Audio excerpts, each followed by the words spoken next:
And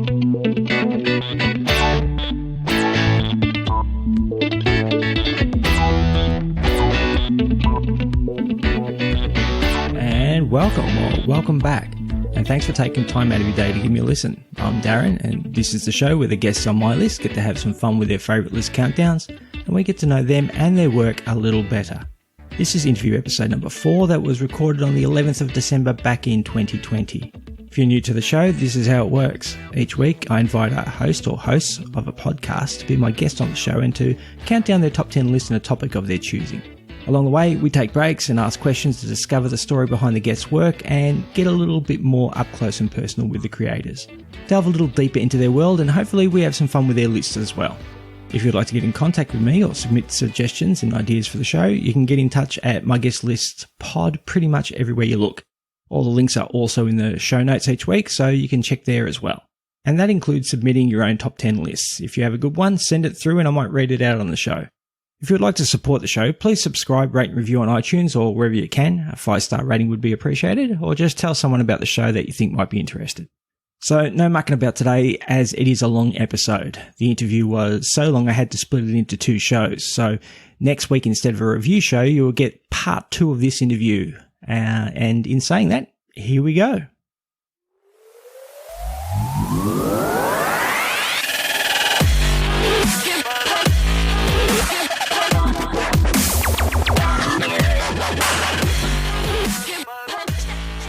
A while ago now, when I was finally serious about getting a podcast up and running, I put out a call for guests in a podcast Facebook group that I joined.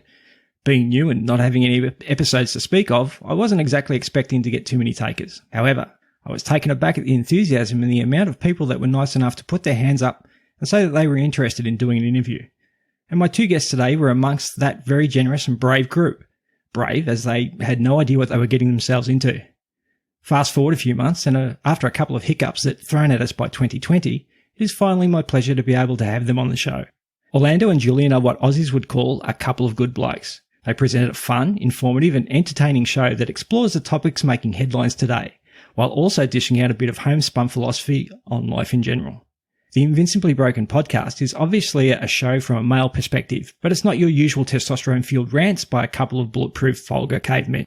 In a refreshingly candid way, the guys call on a wealth of life experience to tackle issues, usually not the topic of conversation when men get together. Depression, relationships, a man's role in today's ever-changing world. Is it midget or little person? And what the hell is up with Cardi B and WAP? These are some of the serious and not so serious issues the boys dissect on a weekly basis. So without further ado, I am very happy to welcome Orlando and Julian from the Invincibly Broken Podcast to my guest list pod. That was the best intro. We're going to have to hire you to do our intro for our podcast. That was amazing. Thank you very much. I try. That was incredible. That was awesome. And midget, little person. I like that. Look, you guys throw up some funny things in a lot of your episodes. And while there's a lot of serious talk, you also, you have some fun and you keep it lighthearted. And I think that's part of the appeal of your show. So how are things going in respect? Sorry? Oh, no, but we really appreciate it. And that's kind of like one of the things that we kind of brought together. I mean, as far as we do tend to talk about some like serious, real talk, but we definitely keep it lighthearted. Yeah, definitely. How are things in your respective areas concerning COVID? I know you're probably pretty tired of being asked that question, but in Australia, things have really turned around for us, which is good. But I know the States are in a little bit more dire position at the moment. So how are things for you guys personally? Well, it's definitely a up and down roller coaster. I think you can call it that. I personally live in Central Florida, and pretty much after I think like the first 6 weeks, the state of Florida just threw their hands up and said, whatever, we don't care. They just kind of let their very little restrictions other than wearing a mask in private establishments and stuff like that. But other than that, there are no mandatory restrictions and whatnot. So it's been, but to me, COVID's been, Julie and I talk about this in the podcast a lot. COVID's been good for us. This is how we started the podcast. I went down a health journey and lost about 45 pounds. So I really can't complain. Okay. That's, and same for you, Julian? And very similar for me. So I just moved from Texas to now in North Carolina. I've been here all of a month, and the state of Texas, because it is one of the bigger states. They're a little bit more restrictive, but I mean, this whole COVID situation has just been pretty much a dumpster fire, affecting everybody. So. I mean, we do as best as we can. I mean, we're still seeing, I'm still feeling some of the effects.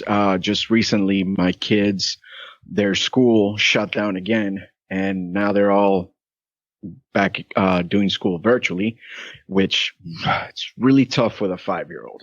I can imagine. To have her sit in front of a tablet and try and make her learn. It's a challenge. And now, I'm back to work, but, slap, wife, tag, you're it. Now she's the one that has to deal with child.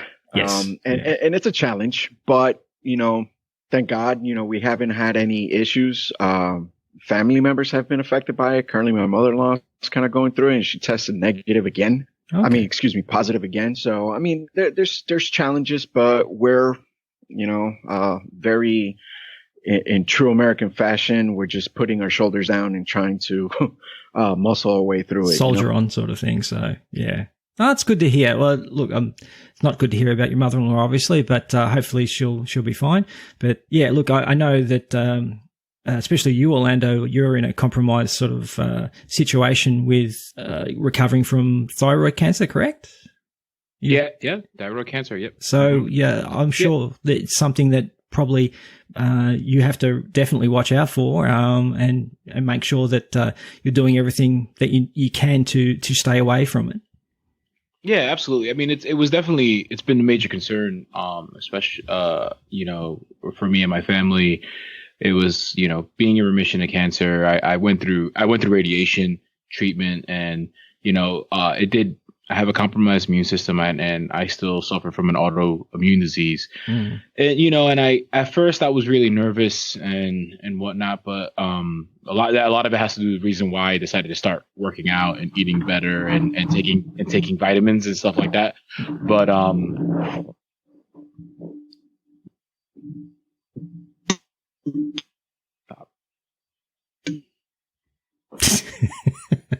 what are you doing? My mic was the where I'm supposed to speak. I apologize. It was facing the wrong way, so you probably can hear me a little bit. And you're trying now. To be quiet about it, and it's just not working. I'm like, what are you doing? Autoimmune disease. It's like a cat burglar trying to walk through a house in the middle of the day.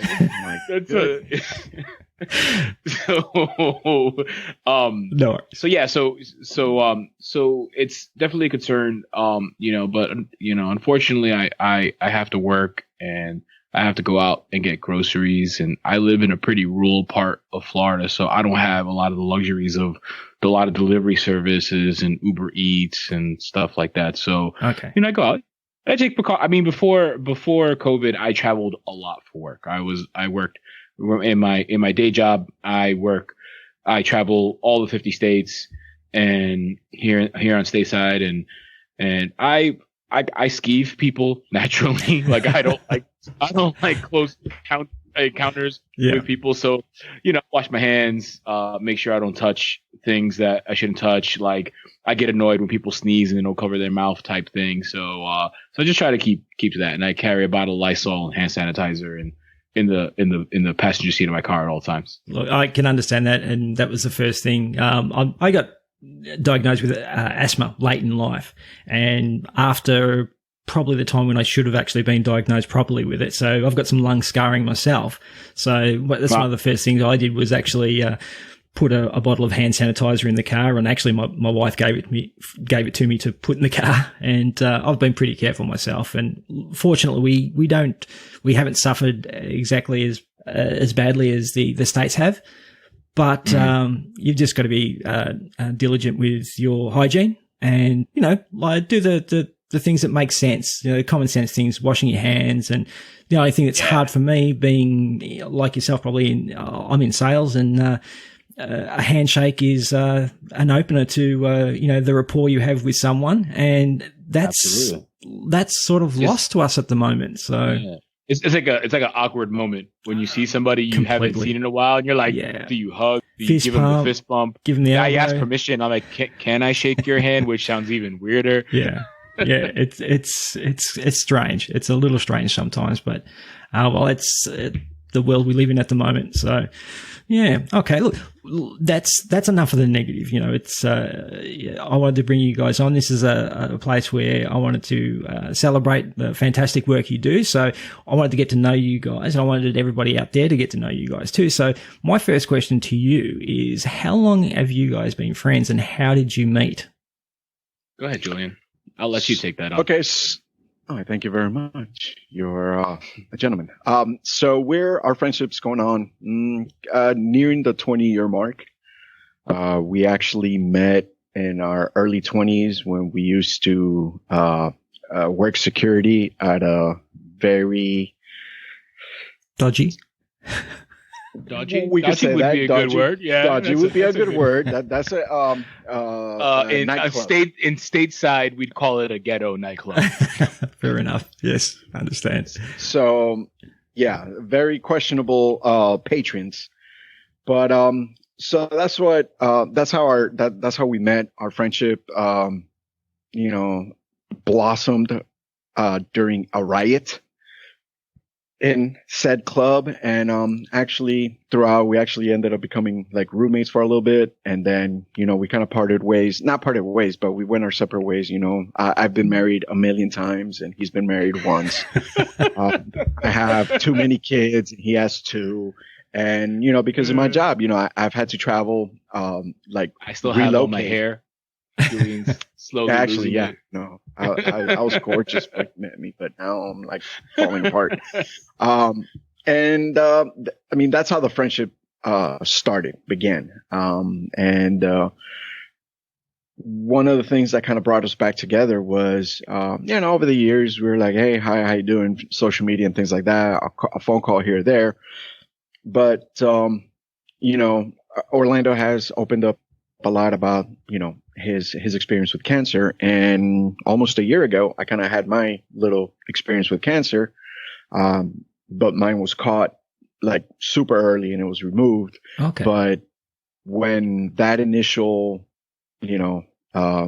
notification came, the first person I called was Orlando.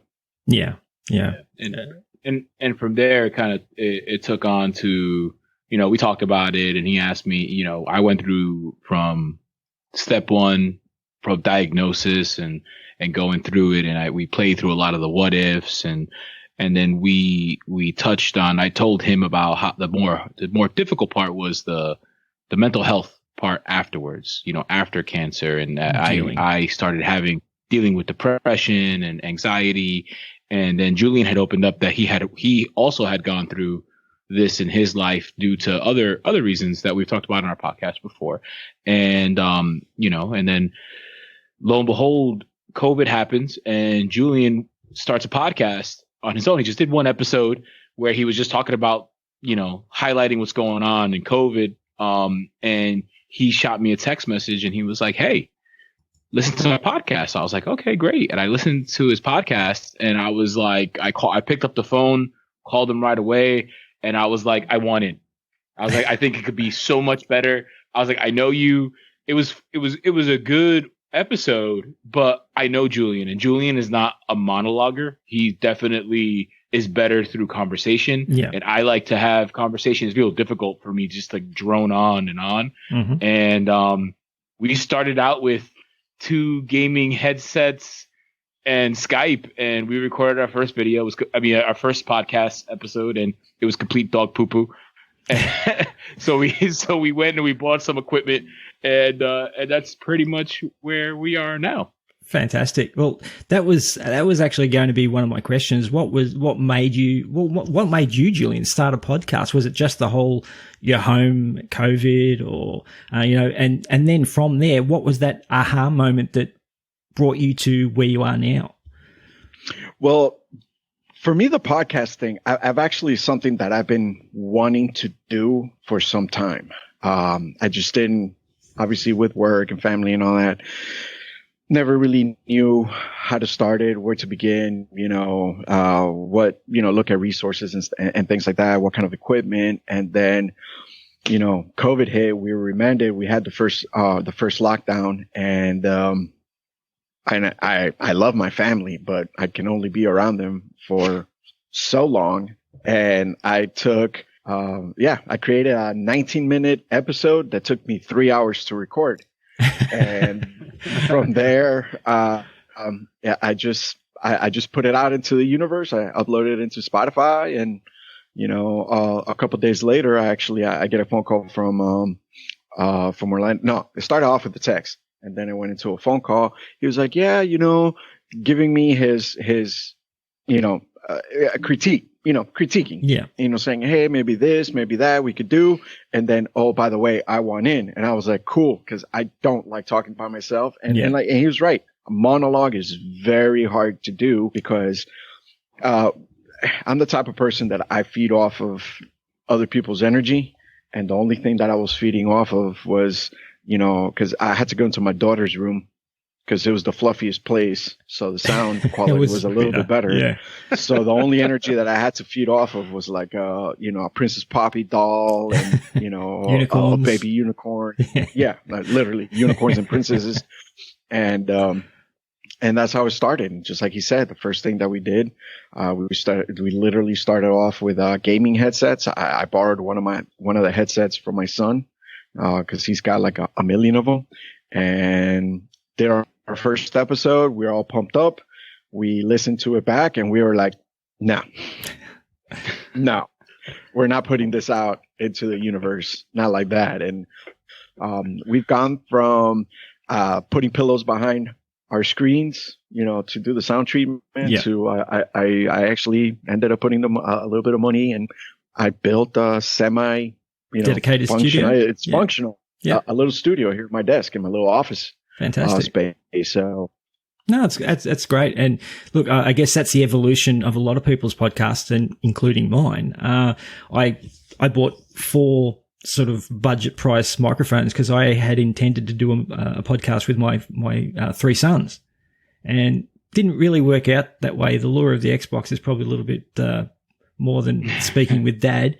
But I'm like you, I wanted a co-host, but none of my friends were really into podcasting, and they're fairly introspective, a lot of them. And the ones that are probably a little bit more gregarious or out there, I probably wouldn't want to podcast too much with them because we could get ourselves into trouble. So it was a matter of, I thought of something that I really wanted to, like, I'd listened to podcasts since 2012, I think it is. And I thought I'd love to do something to be able to give back to the community and support other people like yourselves who have started up. And I've listened to your shows, and they've been really funny and really informative. And they've been great because you deal with a lot of issues that, especially men don't talk about in other men's company. So it's been good to listen to that. So, and in saying that, I guess one of the important questions, and the question a lot of people will probably be asking, is why the name Invincibly Broken? I'll answer that because that was I felt like it was you ever have one of those moments where the light bulb turns on and the hamster starts to move the wheel, and it's like eureka? Yeah. It was when we started talking about it, Julian and I did a lot of like think tanking, like, what are we going to do? What's this? What's the show going to be about? And, Julian and I, though we're friends, we don't have a ton of, I would say, common interests in a lot of ways. Like, we like sports. I'm definitely more heavily into the analytics of sports, like baseball, American football, things like that, where Julian he's a diehard Pittsburgh Steelers fan, but he is more of a casual fan versus like, I'm in like a bunch of fantasy football leagues. Fancy stats. He listens. Yeah. Like he's heavy. He likes heavy metal and rock. I'm a hip hop and R&B guy. Mm-hmm. I I like fashion and sneakers, and Julian is very simple when it comes to fashion. So a lot of different, we didn't have a lot of like-minded ideas, but we know we get along. And every time we get together, it's fun. We joke around. The one thing that we do have in common is that we're both complete nerds. And we like sci-fi, and we like, just a bunch of like other things. And we also have very like-minded views and opinions, but we contrast in a lot of ways. So I told him, I said, I kind of want to just, what we do is just keep it an open platform, and let's just keep talking about stuff. We'll just find stuff to talk about, and we'll talk about it and try to be as real as possible. And we started going down these names, and honestly, I can't even remember these names. Honestly, the first several names, I think we were just making fun of the possibility of coming up with names. I think for a while we were trying to do something with the word pig in it, like Iron Pigs or something. I don't even know why, but it just came to me, and I said, Invincibly Broken. And he was like, whoa, that's it. And I was like, and really what it really is you got two friends who met each other in their 20s, where we were young. We had, then no problems. We were invincible. Like, we felt we were on top of the world. We were nightclub bouncers. We felt like action heroes. Like, he's Arnold Schwarzenegger, and I'm like Steven Seagal. Yeah. And, like we could kick the crap out of anybody type thing and get away with it. But as we grown and we've moved into this realm of middle age, we find out that we're not so invincible, right? And we have fallen. We've our high horse we've been kicked off our high horse, and because whether it's because of illness or divorce or social status or tough times, we've become a little humbled, and though we may have been broken, we still persevere. It's life. Those challenges come up, and it was kind of like an oxymoron, play on words, invincibly broken. I think everybody is a little invincibly broken, and that was the whole purpose.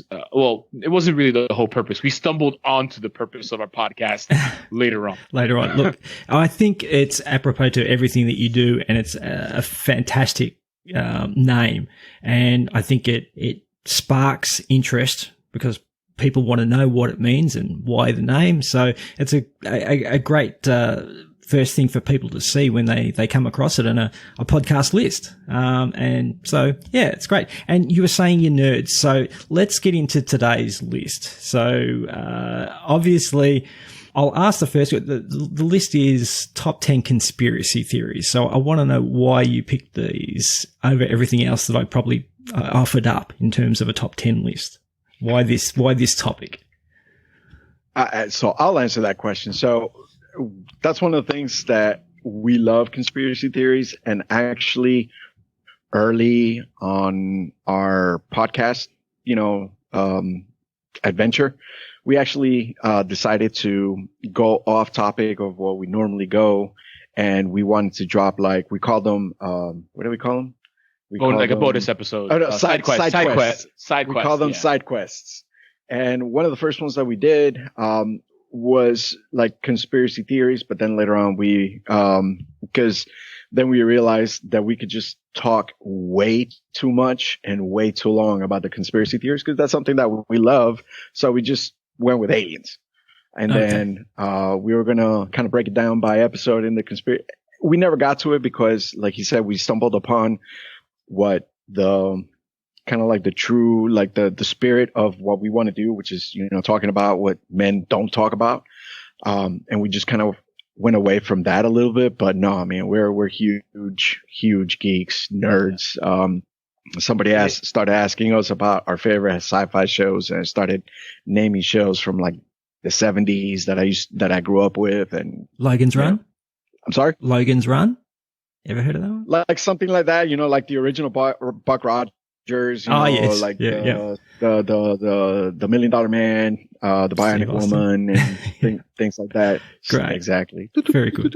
Yeah. I think we'd get along, actually. There's that's pretty much my sort of era as well, in terms of, the original Buck Rogers and Battlestar Galactica and things like that. So the original Apollo and Starbuck before it went into the reboot, which I wasn't a big fan of. But yeah, but look, let's not get sidetracked on that because we'd probably go off on a tangent and be here all day. So, okay, so let's count down your number 10. What's your number 10 top conspiracy theory? Yeah, so that would be the conspiracy theory around the Denver airport. And I know probably your main audience is going to be in Australia, but for some of you guys, it's Denver is a city in Colorado, a state here in the United States, and it's a very interesting story. So Denver pretty much had an international airport that was highly functional and fine. There was not a need for a new airport. And back in the I believe it was like the late 80s, early 90s, they developed this plan to build this massive, huge airport at Denver, and it really didn't make sense to a lot of people, and there was a lot of things surrounding the construction. You know, people would say they would see weird vehicles going in and tunnels being built. So to kind of give a generalization on it, they built this. It took I think an extra 3 years to finish the project, the actual airport, and they also went over budget by $2 billion, and nobody knows why. There isn't any. It's a privately owned airport by whoever hedged, but there's all kinds of theories. They think this was built by Nazis because they say the runways in the Denver International Airport are shaped as like a swastika. Yeah. Swastika. And I've seen some aerial videos. It kind of does. Is it really one? I don't know. But people see what they want to see. There's some questionable artwork that's at Denver International, where there's like little kids like burning and whatnot, and like skulls, and they say it's very satanic. Some of this artwork, and some people think it's a huge military installation where like we're getting prepared for the end of the world, and it's a bunker to put people in if something were to happen. Some people also say that they're hiding aliens. Did you have something, Julian? Yeah, I was going to add to that. But so, and I mean, it's a global organization, but a lot of them, they talk about like the Illuminati, and then they also bring up the Freemasons. So with the Freemasons, because it's funny because on most major buildings in the United States, when that building is dedicated, it is dedicated by one of the local Freemason lodges. But automatically, a lot of people see the square and compass of the Freemasons, and they're like, Illuminati, secret society. So that's another thing about that's going with the Denver airport that they're talking about, that possible like meeting places, very apocalyptic, visuals, like he was talking about, like the paintings and things like that. So Denver airport has so many conspiracies going around. I mean, you could really go down a rabbit hole with all the conspiracies, all the conspiracy theories about Denver airport. I must admit, I looked at your list and I went, number 1, yeah, number 2, yeah. That's when all down the list I went, yeah, look, they're all the big ones, sort of thing. And I got to number 10 and went, Denver airport. What could be wrong with an airport, sort of thing? So, and I went and had a look at a couple of YouTube videos, and you see Lucifer, and the guy who sculpted the horse died when part of the horse actually fell on him, and he died later on. And they were talking about how someone owned a neon shop, and that's why the eyes are neon red, and it was his father owned a neon shop or something, that I thought was a very sort of like loose connection. They had a reporter go down into the tunnels, and they went down, and there was the 3rd floor, but there was no 2nd or 1st floor in the elevator. And he asked the question, he said, where's the 1st and the 2nd floor? And she just pretty much ignored him. So I thought to myself, okay, it, like you said, it went over by billions of dollars. It's a huge airport in the middle of nowhere. There's no support in terms of hotels or any sort of utilities around the actual airport itself.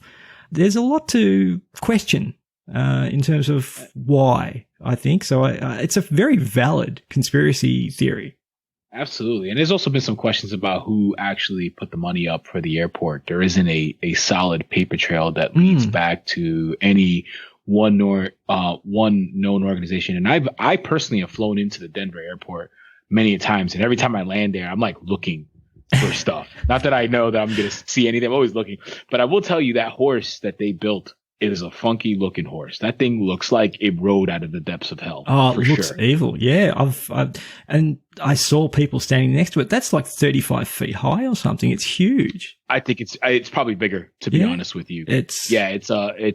I would say probably it's got to be more than 100 feet. It's almost really? It's almost equivalent. It's almost equivalent to a 25-story building. Oh God! Huge. Okay, that's massive. Month. Yeah, that's massive. And Denver's a very windy city too. Right?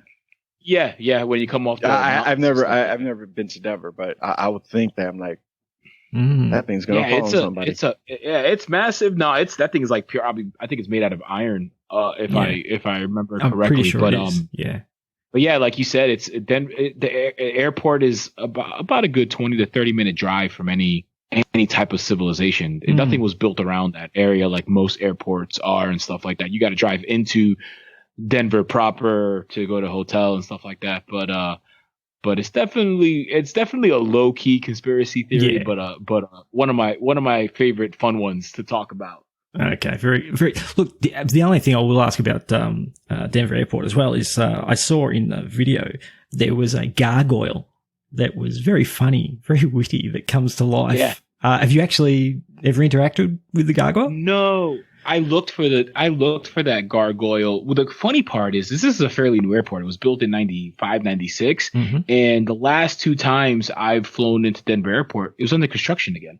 Oh, okay. Like massive construction. They had all these scaffolds put up and they're redoing things. And then like, of course, cause I know about this conspiracy theory, I'm like, curious. Why are they doing construction again? It's not like you got a leak, you know? Yeah. You need and I'm not talking about like little, I'm talking about like massive construction. All of a massive construction, like looks like they were trying to, and then last time I traveled when it wasn't under construction, it looks exactly the damn same. I don't know what the hell they did. New air vents for the extra levels. Yeah, exactly. Exactly. All right. So that's number 10. All right. So number 9, what's number 9 on your list?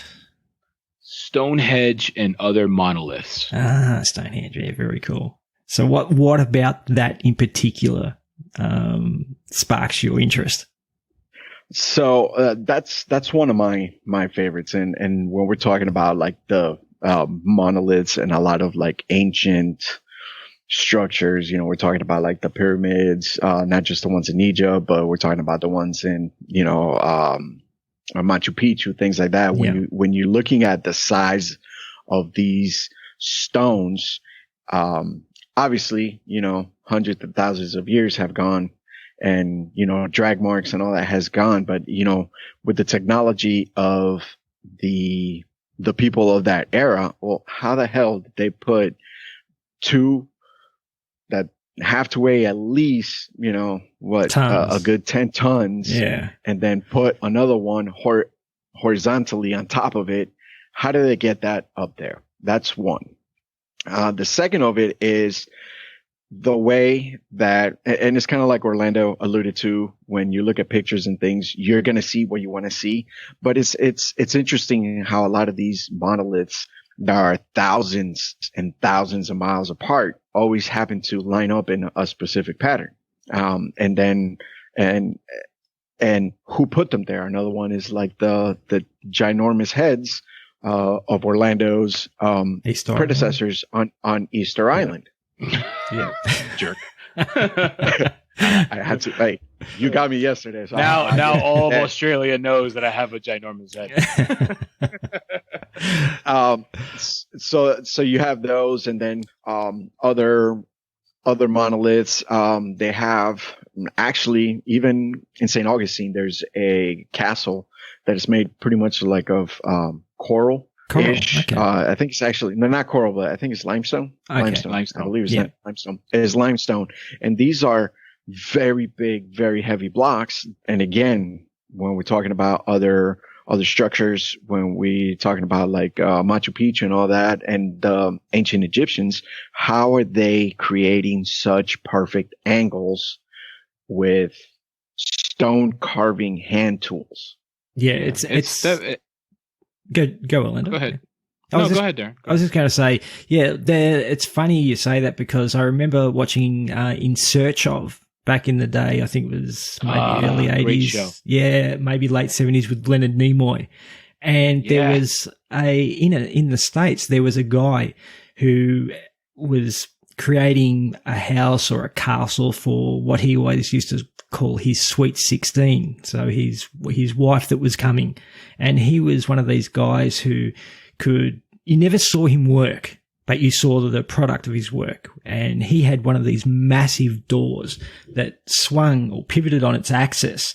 And you could, it was multiple tons, and you could actually just push it with your finger. And I think that's what you were referring to before, Julian. But no one ever actually saw him working. And they were, there were lots of, ideas on how he did it, and that he was actually using ley lines and things like that, and the Earth's power to actually elevate or levitate these blocks of granite and then cut them and things like that. But yeah, there's a lot of Druidian lore around the English henges, and they all seem to line up with astronomical points in the sky, which, like you said, over such a great distance between different sites, that to get it so correct in that period and that era is crazy. Obviously, we'll get onto, I'm sure, the pyramids as we go along in your list. But yeah, it's amazing that they could do that back then. When you think about, for example, in Egypt with the pyramids, they didn't use a wheel. The wheel had been invented, but not in Egypt, and it was crazy that they were still able to do things like create these massive monoliths. And like you said, there's others in Machu Picchu. And I think I find it just fascinating, because like I look at modern technology now, and I look at how things are done, and then you think, all we know of history is what we write of history, right? Like it's so to me, like, what kind of tools they use, and how the hell did these stones stay erect all these years after being put up like that? No support. I was fortunate enough to go to London almost 2 years ago now, and I went to go see Stonehenge because I had to go. I was like, if I'm here, I have to go see it. And it's a breathtaking sight. It's beautiful. Like, okay. It's a tourist attraction, but it's a beautiful sight. But I'm not gonna lie, man. Like, I felt like, I don't know if it's just in my head, but I felt like an energy being there. Like, I felt like the goosebumps, and I'm just looking at, and like, I couldn't even concentrate on like the tour guide and what they were saying, because I just kept staring at that rock, and I'm like, could me and 10 of my best friends lift that rock? And how the hell, how are we going to do it? Like, did they have the pulley system then? Like, how was it done? What I'm thinking, like, what kind of donkey is gonna drag that damn rock all the way across wherever it came from? So yeah, it's definitely interesting. Well, that's the other thing with the henges, because with the pyramids, for example, all the rock came from a quarry close to where, for example, where the Great Pyramid in Giza, the quarry was right there.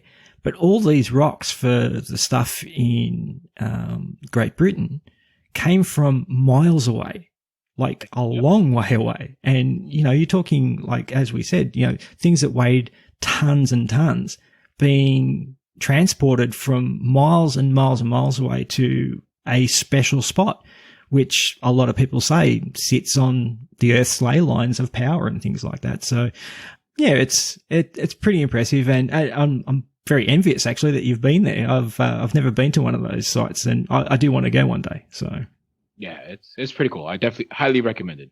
All right, so look, it's a great segue into your number 8 choice, which is the pyramids. Pyramids, one of my favorites. Oh yeah, yeah. So, I mean, who cannot be fascinated by these structures? Oh, like completely. I just feel like I can't imagine a human alive that doesn't look at these. I've never seen one in person, but like you see these videos and you see these pictures of these massive triangles, right? That's what they are. But structure. Well, I didn't want to use the word structure twice. So, but okay. they're these massive triangles, right? Cones, Economy whatever. of language. It's all right. Yeah. And but it's so you cheeky colonials. these damn Yanks. But yeah, so it's to me they've always, since I was a little kid, man. Like oh geez, what was the show you just mentioned, Darren? In Search of. Yeah. Yeah, I remember watching the reruns of that when I was a little kid, and watching Unsolved Mysteries. Yes. Yeah. Show here in the States. I don't know if it made it over to you guys, but yeah, Unsolved Mysteries and later the History Channel and National Geographic, and I mean anything with pyramids, I was like glued, like absolutely fascinated. And of course you'd watch movies like King Tut and mummy movies, and you hear about all the treasure that's buried under there. Curses. Yeah. It just makes for a good storyline. Honestly, and I'm gonna show my true like dorkness and in my child history. One of the movies that really, I'm like embarrassed to even admit this, that got me really hooked on it was the DuckTales. Okay. Movie. Yeah. I thought you were going to say Scooby-Doo, but yeah, DuckTales. Yeah, I can understand. Nothing wrong with that. That was an awesome movie. DuckTales are fantastic. But you remember it was about an Aztecan pyramid. Yes. And they were going to find gold. Yeah. And the lost treasure of whoever. And, that's always stuck to me. And I've always wanted to know. Dinka-dinka-doo. But, I could always count on Julian for those absolute. This is why we get along. Little he quips. knows the most garbage information in the world, but and I can't remember anything. He remembers it all.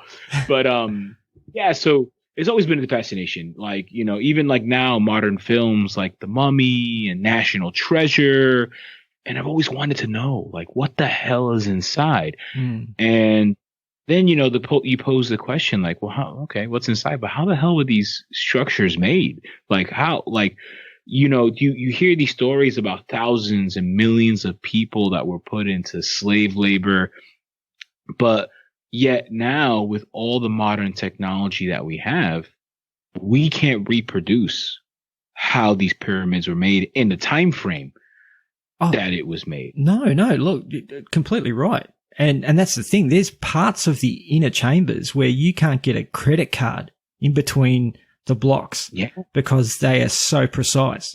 And for me, that's why when people talk about slaves that built the pyramids, I couldn't see people who it wasn't their life's passion doing work like this. So maybe, okay, the grunt work was some slaves, but this was a passion project to do that quality of work over that time, 14 years. Yeah, absolutely. It's crazy. Julian and you also go on that when you think about these works of quote unquote man that have lasted thousands of years are still standing. But then you go through a modern city that has a 20-year-old building and that thing's falling apart. And we're supposed to be technologically advanced. Yeah. It's crazy. It's fantastic. And again, sorry, I was just going to say, and again, you see the precise nature of the points of the pyramids lining up with the North Star and things like that they've proven that the North Star was in a different position back then. And it's, there's lots of pyramids all over and they all have a astronomical significance. Other people attribute an astrological, which is one and the same, I guess, when it comes to the stars. But the preciseness for, you think about this, 4,500 years ago, that's 2,000 years before Pythagoras and his idea of, the triangle. So, that's what really I think is an impressive part of the whole pyramid law. Julian and I both share the theory that a higher power definitely helped along. We think that, like I said, this is where we start really geeking out into crazy theories and stuff part. Like that. And this is where like it bleeds into some of the lists, but like, where did that technology go? Like if humans were that evolved to do that, what happened? And you have to take some credence into some of these theories of these god type figures that were being worshipped back then by what they've translated through hieroglyphics and stuff like that, and Ra and Horus. So exactly. And you have to think like maybe there was something out there. Maybe there was a higher power that lent some technology. Maybe there is some movement in these theories that maybe we as humans got a little too advanced and they pulled those genes out of our body. So it's no secret. Like we can't even agree on how to fix COVID, right? No, like exactly. You know what I'm saying? Like devolved a little bit. Yeah, we have devolved. Like humans are not the smartest things in the entire world. It's honestly, I think other species on Earth are looking at us like, damn, they done fucked it up again. Like, like it's definitely hard to think that we as humans were able to do these beautiful work of arts, these structures back in the day, and we can't even create a battery on a cell phone to last more than a year and a half. It's just insane to me. Like, we're still using unclean energy and stuff like that. So I think there might be a little bit of some higher power there. I think we were different for sure back then. Well, higher power or not, I think that leads into, one of my other favorite conspiracy theories, which is Atlantis. And that's also, there's an idea behind lost civilization, lost technology, things like that. So I was actually surprised I didn't see that on your list, but I didn't put it as a conspiracy theory because I don't feel like anybody's hiding it. Yeah, there's no basis. I label it more as a myth. Yes, yeah, you're correct. People I think still so. trying to do. I think they're. 100%. I think the nations of like Egypt and Africa. I think people know what is under those pyramids. They just don't want to let people know. What's under those. But dude, we'll be more than happy to come back on another podcast talk about Atlantis because that's definitely. I scratched it off the list because I'm like, it's not really a conspiracy we might have theory. to do that. We might have to do that. But leading into people not wanting to let you know what's under the pyramids, it's a nice little segue into your number 7. What's your number 7 top conspiracy theory? This is Julian's wheelhouse. Julian loves this. I'm gonna let you, Julian. Well, sit back and I relax. love this one mainly because I'm actually a Freemason. Okay, 33rd level. So I get this a lot, like from like all my coworkers and my friends, and like, hey, when y'all take over the world, So a lot of people talk about the Illuminati, the secret societies, the New World Order, how there's our government is a puppet government, and there's just one. A cell of, elites that are actually running the entire world. And, that one's one of my favorite ones only because that is an extremely plausible one because we understand that, with politics and things like that, there's a lot of corruption involved because it's all about interests, interest groups, I'm going to fund you. So you back this bill to get through. Onto the floor to be put into law. And, that's always known. Nobody ever says, yeah, that's what happened. But, it's a common, accepted idea of that, but nobody ever talks about who's behind, who's the influencer, who is the behind person, the major moves sort of thing. Yeah. Exactly. Who is the puppet master behind all this? And I've always loved that particular conspiracy theory. And then again, going back to the fact that I'm a Freemason, I get those questions all the time. Yeah. Like all the time. I'll go, somebody is going to give me a fist bump and they're like, "Oh, is this your Freemason, secret handshake?" I'm like, dude, really? I mean, you say, no, really? It's actually more like this. Unfortunately, I couldn't see what you did, but yeah, something like that. I was just saying that, no, you were telling someone, no, that's not the fist pump. This is actually the fist pump for us, 33rd Scottish Rite Masons. So. Oh, okay. Right on. Yeah, it's definitely, so you're a traveling man. But yeah, so it's definitely a weird, not weird. I think this is definitely one of these conspiracy theories. I think that this is the one that is probably the most true. I truly believe that there are people in higher power that influence local, federal governments, world leaders. I truly believe this because, like Julian said, there's a lot of special interest out there. And, I think we might even have seen some of it over the years with, questionable people, coming into presidency or leaders around the world being toppled, or it'd be ignorant to dismiss the idea that there isn't influence people. I mean, if you could influence somebody to go eat McDonald's, you can influence somebody with a lot more money to do more crazier things. Oh, for sure. And that's when you think about the construction of the banking system that we have now and the families behind that put a stranglehold on the debted society from then till now. We live in that world constantly. Yeah, it's actually sad to think that someone out there is pulling those strings like that, for sure.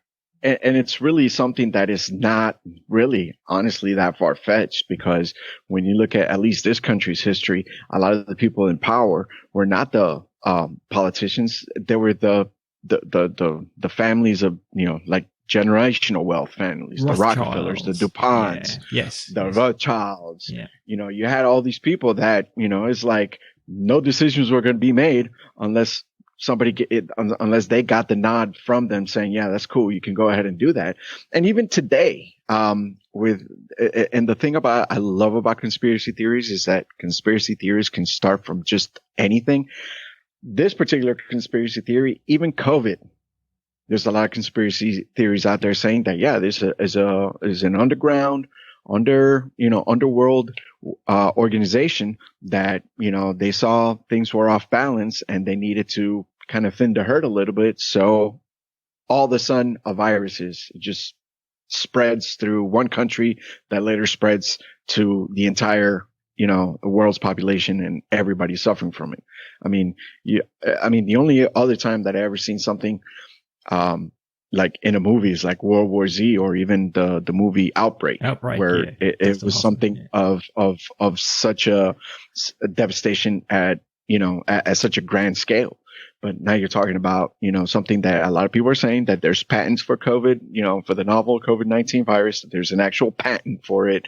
And all these stories, all these conspiracy theories as to where it originated.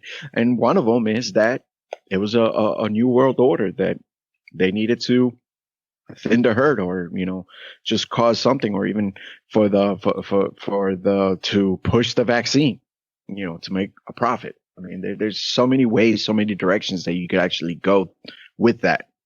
Speaking of that, in terms of the idea about thinning the herd, are you familiar with the Georgia Guidestones?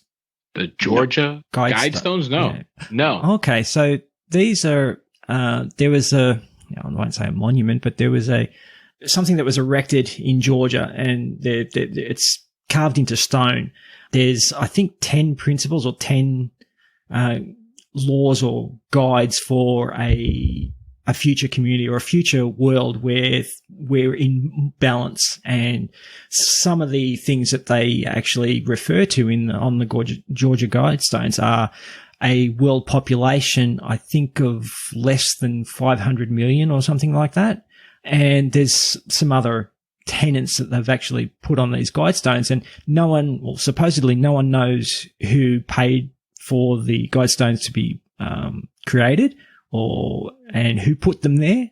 And the local council and things like that are feigning, well, I think they're feigning, no knowledge of the Guidestones being put there. But it's funny. It's one of the Illuminati. One of the things that people who believe in the Illuminati and a new world order, they hang their hat on the fact that these Georgia Guidestones were created, and that, part of what they espouse is the fact that there should be a much, much smaller population on Earth. So I've heard things like that, but not this one in particular. So that's pretty interesting. I'm gonna have to do some research. Yeah, check it out. Georgia Guidestones. When I first started listening to podcasts, my first three podcasts, three of the first podcasts, there was others, but three of them were conspiracy shows. Like, I love conspiracies as well. So, Richard Serrett with his show, THC is the Higher Side Chats with Greg Carwood. And Conspiracies Unlimited, which is now Richard Serrett, his second show. I listened to all those, and I'm pretty much like yourself. I'm a bit of a nerd, and I like listening and seeing what other people's opinions are on the same topic. And it's funny, conspiracy theory guys can get really, really parochial and defensive if you start to question their interpretation of something. So it makes for good listening. I have noticed that about that. Conspiracy theorists are almost like rival team fans. Yeah, definitely. They cannot take, the pressure of somebody questioning their team, or in this case, their conspiracy, because they get very defensive. I have noticed that. Yeah, like flat earthers. Yes. I'm not gonna lie. That's a conspiracy theory that's just not fucking worth the time. Like, honestly, like, watching some of these people talk about flat Earth, it makes me nauseous. Yeah, like, I've never heard someone speak about a topic and then make me think of hurting them, because it's just such unintelligence. It's not even funny. Yeah. And it's funny because you're talking about, us as a species going backwards. If you ever want to point to one idea that pretty much represents that could be it. So anyway, the flat earthers and those who think dinosaurs are fake. Those are yeah, I know what you mean. Yeah, they're just bones. Could be anything. Catholics. Even Catholics. The dinosaurs part. Julian. Yeah, this is a safe place. Politics and religion, we don't go near that. All right, look, guys, that's your first 10 to 7 in the list. I'd like to, if we can take a break now, and I can ask you some more questions about your podcast. So yeah. Now, one of the things I wanted to ask was, when you first, and you sort of answered it, I guess, but when you first started the podcast, did you have an alternative idea to what it was going to become to what it did become? Yeah. It's evolved. I laugh because it was a little bit of growing pain. So we figured when we first started, right, we kind of were just regurgitating what was going on in the world, right? And and we would talk about it, give our opinion, and just kind of laugh about it and make light of the situation. And then we kind of said, well, let's bring people into our lives, about our children, our wives. And then we went back to regurgitating news, and then we added segments in there to, it was playfully called Dumb Shit on the Internet, where we would find just the crazy stories. For example, how a small restaurant in South Carolina would put blow up dolls in their booths. So that way when they were 6 feet apart, the restaurant looked full. Okay. Yeah. And so very, very, very interesting stories. But you know, and honestly, right, Julian, we were struggling with content. You know, we felt like we sounded like ghetto news anchors, just regurgitating what was going on in the world. And our episodes that we had talked about being fathers and being husbands and how we met our wives and, you know, things like that were getting more traction than us just BSing about nonsense that you would see on CNBC or CNN. So, you know, I think it was Julian's idea to say, hey, let's talk about our journey in mental health. And I was like, sure, man, let's do it. And that was a really tough episode for the both of us. Like, I re-listened to that episode a couple times, and there were definitely times in there where, you know, you can hear it in our voices that we were, you know, getting emotional or choked up a little bit because we were opening up.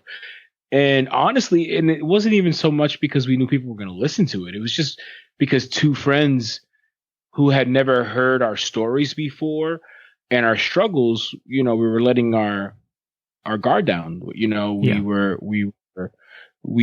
were talking about things that men aren't supposed to talk about. So, you know, we did the episode, we aired the episode, and by the afternoon, the next day after publishing it, I mean, man, the text messages, the DMs, the emails of people, you know, reaching out to me and Julian were crazy. Like, oh my God, I didn't know this about you. Like, you're such a happy guy. You're like the center of attention, the life of the party. Like, I can't imagine you being depressed. I didn't know you hit it so well. Yeah. Or man, that takes a lot of guts to talk about that. I'm proud of you. And then it really hit home because we had some people actually reach out to us and tell us that, you know, after listening to that particular episode, that they went out and got help, that they literally stopped what they were doing and they were like, wow, what Julian and I were describing was what they were going through, and they were having problems with their spouse and children, and they were having this overwhelming, you know, sense of fear, but, you know, they couldn't say anything because they were afraid, you know, because they're not supposed to. They're supposed to toughen up and go out there and be a provider and keep it a secret. Like, no one wants to hear that. You know, don't be a bitch, like they say here in stateside. And it was crazy. And, you know, I called Julian, and I'll let Julian finish where we went from there. Yeah, no. And that's kind of where, I don't want to say that we found our niche, because we still did a couple of episodes, but then that really started narrowing down what we speak about as far as topics. And one of the things moving forward from there is we got personal. We got personal. Yeah. And one of the things about us, well, at least me, I'm super private. Like, super private. I do not talk about my private life openly, and that was, at first, it was a little bit of a struggle for me because it's just not who I am. Yes. But again, from the feedback that we started receiving, we just kind of started running with it, and we kind of fell now that we kind of went back to work and stuff like that. But another part of the podcast early on is we were literally treating it like a small business. We were having production meetings. You know, we were getting our production notes ready. That way we were, you know, had a topic that we were going to talk about. You know, throughout the day we would, and at that time we were just kind of teleworking. So it was very easy for us to do that. You know, bouncing off ideas, throughout the week. And then come recording time, we had all our, we, crossed all our T's and dotted all our lowercase J's, and we went. But there was a couple of times that we just kind of went from the hip, but they were more honest, and we kind of went away from the production meetings. Now we just kind of have a phone call here and there and say, hey, this is what we're going to talk about. Cool. We'll do our research. We have, the platform where we just dump what we're going to talk about, and then we go from there. But in one of those production meetings, we just kind of came up, we're like, let's just talk about what guys don't talk about, what men don't talk about. Yeah. And that kind of really, is where it became our niche of the predominantly all our episodes moving forward have been talking about those things, toxic masculinity, yes. How to raise, your children, to be like with men, to be gentlemen. We have strayed a couple of times, to talk about some things, because we felt we needed to address like the George Floyd and all that stuff. Yes, but that's been our path pretty much since. Yeah. But we always try to keep it within that realm. Like we know, there's only so many topics that we could talk about being a man, and it's funny because we actually we interviewed somebody yesterday for our podcast that will be airing soon, and he was talking about audience and analytics and stuff like that, and I told him, I said, it's funny because we have a podcast about what men don't want to talk about, but majority of our listeners are female. Oh, okay. That's surprising. And and we find this surprising too, but if you think about it, man, like a lot of, all our life, we've always been trying to figure out women. Yeah. Right. Yep. Right. That's been the thing. Like, what do women want? I'm not a mind reader, this, that, like, I think it's the time that we need to start thinking is the reason why we don't know what they want is because no one taught us anything. Yeah. And they don't know us just as much as we don't know them.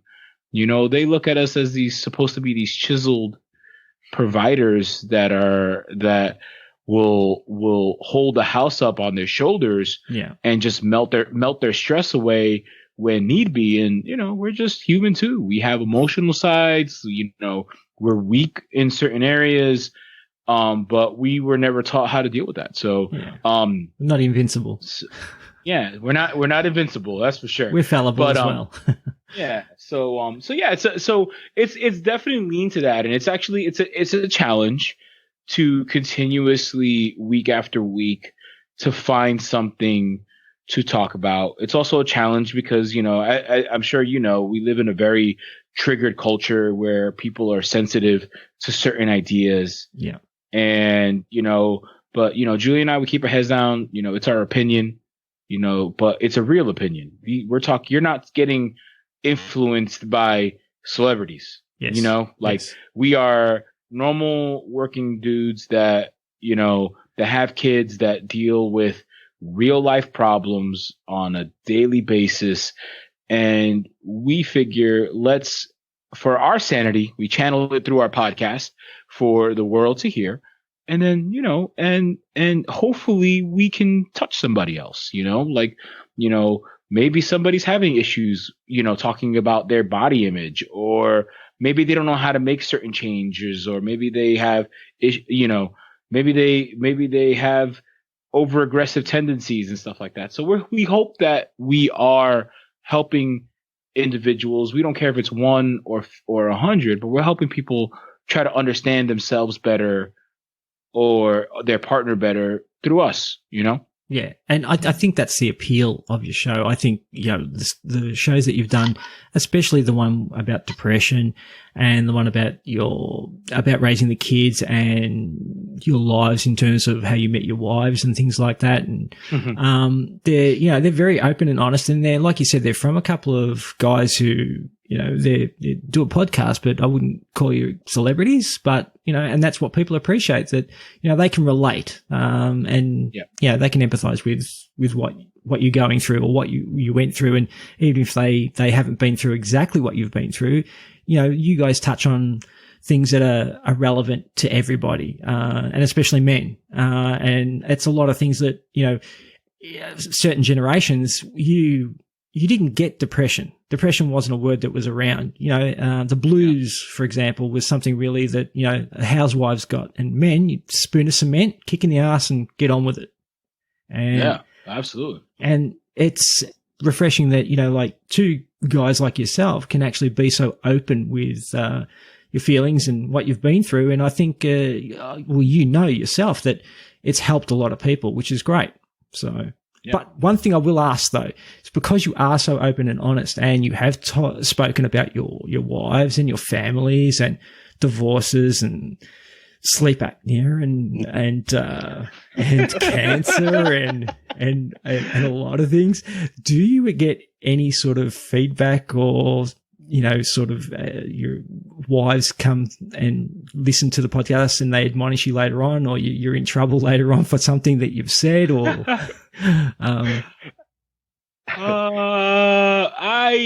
me personally, no. My wife is not a faithful listener of the podcast, but she does pick and choose a couple episodes, and she definitely likes giving her opinion. Every so often she comes around joking. I'm like, did you talk to people and tell them what an amazing woman you have at home? And I'm like, yeah, honey. But like, she'll give like good feedback. Like, sometimes I personally get into like a bit of a cursing tangent where I'll drop like 5 F-bombs in a 3-word sentence. And she's like, you try not to curse so much. Like, I know it's you. I know you don't want to change who you are, but it's not, it takes away from your credibility from what you're saying and things like that. Yeah. But I personally have not said anything damaging to my relation. I don't know about Julian, but I know I haven't. I'm interested to hear. I'm actually very blessed. And both our wives have been actually very supportive that they give us, this hour and a half, whatever it takes for us to record. But I'm kind of blessed. My wife is Puerto Rican. She understands English, but not that great. And she's not into like, she'd rather watch her, Telemundo, Univision than listen to dude speaking English, and her attention span just goes down to 0 and she turns it off. So no, I mean, I do tell her what we talk about, and, she's cool with it. But as far as not our wives, but I know that, I think, your sister or your cousin. Yeah. Julian has definitely struck some chords out there with some of his comments. He didn't know. Yeah. Specifically around millennials and being soft and stuff like that. So that seems to be a bit of a theme. One of the conversations in one of the earlier podcasts when, I mentioned to, that I felt bad, and then my wife was doing stuff. And so I just, trying to be a good husband, I asked her, hey babe, what do you need me to do? Can I help you? And then she'll say, find something to do. And, the thing that I said, I was like, listen, talk to me like I'm stupid. Give me some direction. All right. And apparently, Orlando's relatives, the husband kind of said, talk to me like I'm stupid. And he got an earful from, was it your sister or your cousin? Actually, it's funny because my wife will be like, okay, this is me talking to you like you're stupid, Orlando. I'm taking your advice and I'm telling you, how hard is it to pick up socks off the floor? And of course, in natural fashion, I'm like, well, apparently it's pretty hard because it's been 10 years and they still can't figure it out. And it's a worldwide phenomenon too. So it's happening everywhere. So men are not picking their socks up all over the world. Yeah. So it's a conspiracy theory. Yeah. Is what I'm talking about. So Julian, just one thing. You're telling me that you didn't get in trouble for telling that joke that you translated into English about the single man who looks in his bed and then doesn't go to the fridge. Because I told my mom told me that joke. Okay. So this is like, can you tell that joke? Blame it on Mom. Can you tell that joke? Because I'll wreck it. off record, why is it that men gain weight after marriage? Exactly. Is because when they're single, they'll get out of bed, go to the fridge, open the fridge, and be like, not the same thing again. Go back to bed. Once they're married, they'll look under the covers and say, not the same thing again, and go to the fridge. Yeah, I told my wife that joke, and I got in trouble. So yes. So you've done your work, people. I thought it would get me in trouble, and I you know what, I was so fond of that joke though. I thought it was so funny that I had to relay it as well. So good job. So oh, thank you. No. My wife is totally. I mean, this is how I am. Yeah. In English or in Spanish. Yeah. I say very outlandish, semi. I guess I'm at that point in my life where my brain went from maybe you shouldn't say that to see what happens. Well, although you say that, but I listen to you guys sometimes when you're talking about stuff, and it's when you're talking about politics or maybe something that's hedging towards religion or something like that. But mostly, yeah, when you're talking about, the generational issues the issues that different generations have, like Gen X or Gen Z or millennials and things like that, that I think I can actually, it's palpable. I can hear the sweat beading on your brow and your hands tightening, and they're going white because you want to chime in and say something, but you don't. Well, that was kind of like one of the ground rules that we set forth when we began this journey into this podcast is two things that we really try not to talk about are religion and politics. Yeah. Mainly because we have opinions about religion and politics. And for example, my mom is like Sunni Catholic. I mean, she right now, even during COVID, she's going to mass every day virtually, every morning. And even that conversation I don't have with my mom because, I don't share I don't share her level of in her belief system and her structure. I have my faith, I do believe, but there's some stuff that I question and I don't like about that particular religion. And then also with the politics is because, we just, oh my God, I'm just so tired of it gets so vicious here when you get into politics. And I personally have friends on both sides of, right and left.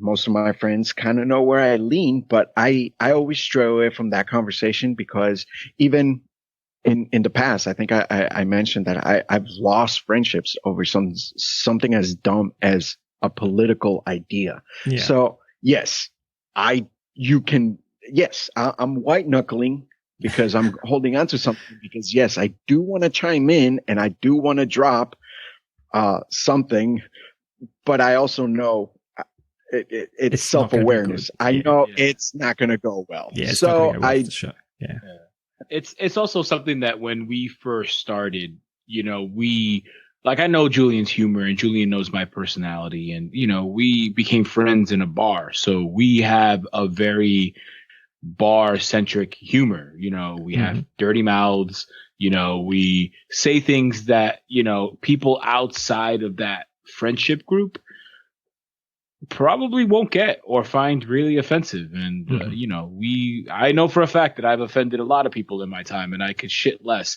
But at the same time, when doing this, I wanted to make sure that this show would be for everybody. Yeah. So whether you are, whether you're super conservative or ultra liberal, or if you are a Christian or a devil worshiper, you can sit down and you can listen to our show and understand what we're going through. Because at the end of the day, we're all fucking human. Like, it doesn't matter, what you follow or whatever, if you cut us, we all bleed the same blood. Exactly. So, it was very important for me to just, I don't mind pushing the envelope. And I think since, Darren, you've heard our show, you know that there's times where we do push that envelope and our jokes get a little racy and whatnot. But, at the same time, we know when to pull it back and Yeah. And I mean, and there's been a few times where we had to edit a few things that we said where I'm like, I don't think that's a good idea.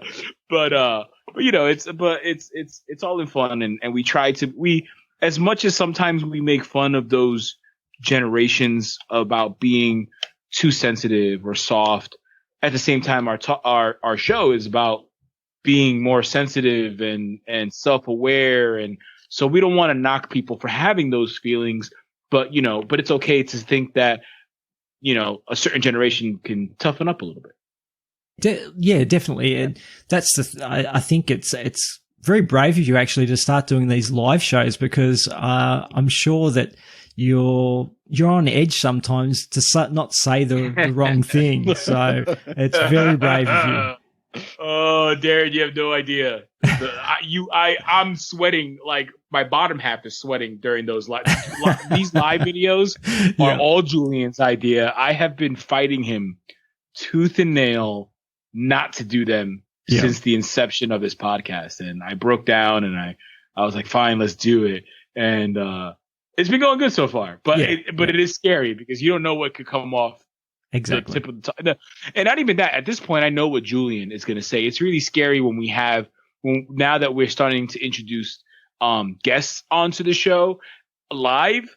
I'm more nervous about what the guest might say than what we will say. Yeah, well, that is a concern that you've got to take into account, because you can't control what they're going to say. So definitely. All right, guys, look, why don't we get back into the countdown? I think we're up to number 6. Why don't you guys tell us what your number 6 is, please, for top conspiracy theories? The infamous moon landing. Joe Rogan's favorite. Joe Rogan's favorite, absolutely. And it's a known fact that they did falsify photos, right? Because they couldn't take proper photos. They didn't have the equipment so there was some staging of photographs and stuff like that.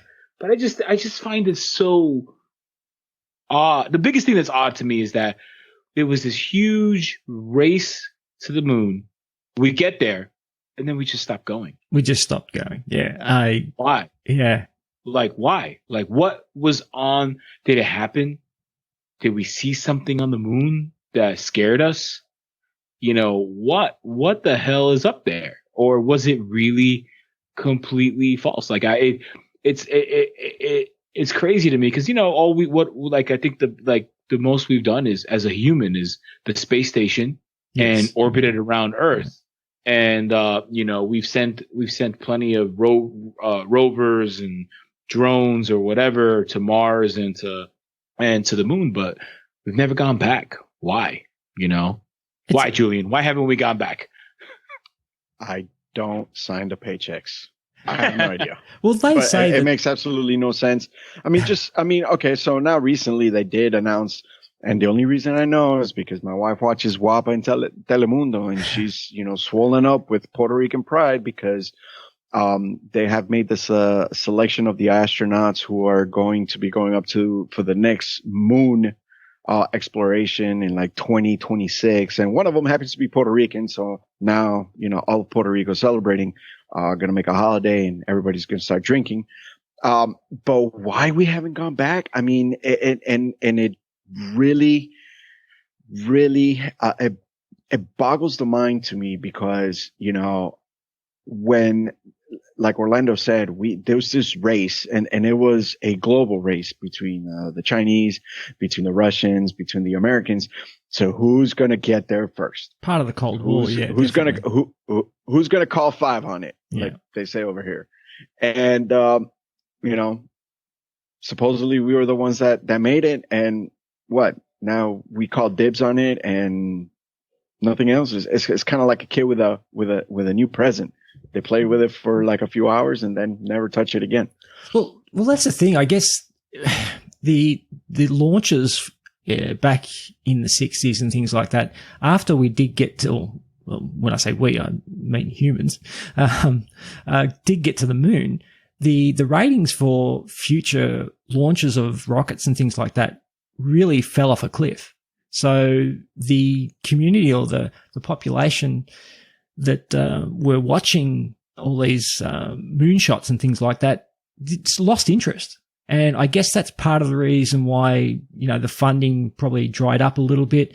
Although I sort of tend to agree when you were talking about with the photos and things like that, and the radiation, the Van Allen belt and all that sort of thing. There's lots of practical reasons why they would have maybe done PR shots that they've tried to put forward as actual photos taken from the moon, because everything was destroyed and they had to have something, because it was, it was something that was monumentous, and they'd beaten the Russians to the moon, and they needed proof and evidence. So they were going to do anything that they could to make sure that they had evidence of them being up there. So why we haven't been back, though, I must admit, I've heard some stupid reasons. They lost the information.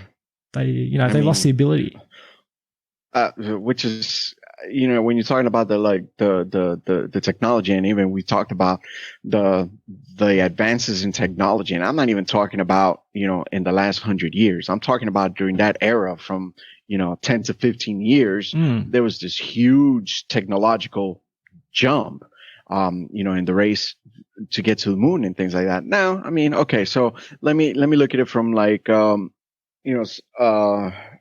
what is the half full, half empty point of view. Now, there have been some setbacks that actually cost human lives, and we're talking about like in 85, the Challenger explosion, of course, and then later in the 2003, the Columbia explosion, which it cost lives. So when you're talking about the loss of human lives in something as exploration, that I guess tends to demotivate the populace.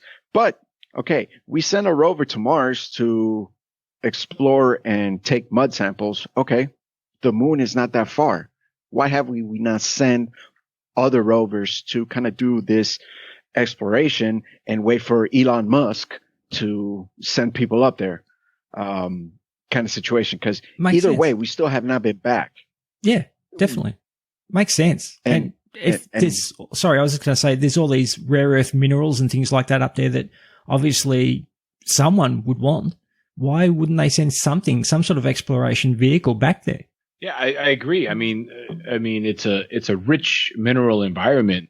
You're absolutely right. Like, I feel it's even crazier to think that nobody, even from a corporate standpoint, has tried like private funding that is taken.